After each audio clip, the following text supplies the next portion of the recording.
Sri Reddy tuck టమార విద్యలు నేర్చిన ఒక వగలాడి వంటిదని పరిశీలకులు అంటుంటారు. అందితే జుట్టు అందకపోతే కాళ్ళు పట్టుకునే శ్రీరెడ్డిని ఎవ్వరూ ఏనాడు కూడా నమ్మాల్సిన పని లేదని అంటుంటారు. ఇక విషయానికి వస్తే శ్రీరెడ్డి వ్రాసిన 2 లెటర్లు ఈరోజు సోషల్ మీడియాలో హల్చల్ చేశాయి. ఒక లెటర్ మాజీ సీఎం జగన్ రెడ్డి గారిని ఉద్దేశిస్తూ వ్రాసినది. మరొక లెటర్ క్షమాపణ కోరుతూ ఆంధ్రప్రదేశ్ విద్యాశాఖ మంత్రి నారా లోకేష్ గారిని అడ్రస్ చేసి వ్రాసినది. కాగా ఇక్కడ $1 మిలియన్ క్వశ్చన్ ఏమిటంటే, శ్రీరెడ్డి క్షమాపణ కోరుతూ లెటర్ వ్రాయాల్సింది AP deputy CM Pawan Kalyan గారికి కదా.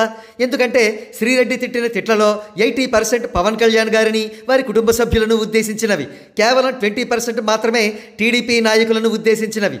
అంతేకాదు నేడు కూటమి ప్రభుత్వం సోషల్ సైకోల భరతం పట్టడానికి మూలకారకుడు పవన్ కళ్యాణ్ గారు. ఆ కోణం నుండి చూస్తే శ్రీరెడ్డి పవన్ కళ్యాణ్ గారికి ఖచ్చితంగా క్షమాపణ లెటర్ వ్రాసి ఉండాల్సింది. అలా చేయకుండా లోకేష్ గారికి వ్రాసిన లెటర్లోనే కంటి తుడుపు కింద పీకే గారికి, చిరంజీవి, నాగబాబు గారులకు క్షమాపణలు అంటూ వ్రాసింది. అంతేకాదు లోకేష్ గారి కాస్ట్ వాళ్ళు తనకు స్నేహితులను కూడా వ్రాసి ఆయనను ప్రసన్నం చేసుకునే ప్రయత్నం చేసింది. అయితే శ్రీరెడ్డి లేఖలను లోతుగా అధ్యయనం చేసిన రాజకీయ విశ్లేషకులకు ఒక విషయం స్పష్టంగా అర్థం అవుతోంది. ఎవరో ఉద్దేశపూర్వకంగా శ్రీరెడ్డి అరెస్టు జరగకుండా ఆవిడ చేత లెటర్స్ వ్రాయించారు. ఇది ఖచ్చితంగా కోట్లాది జన సైనికుల హృదయాలను గాయపరచడమే.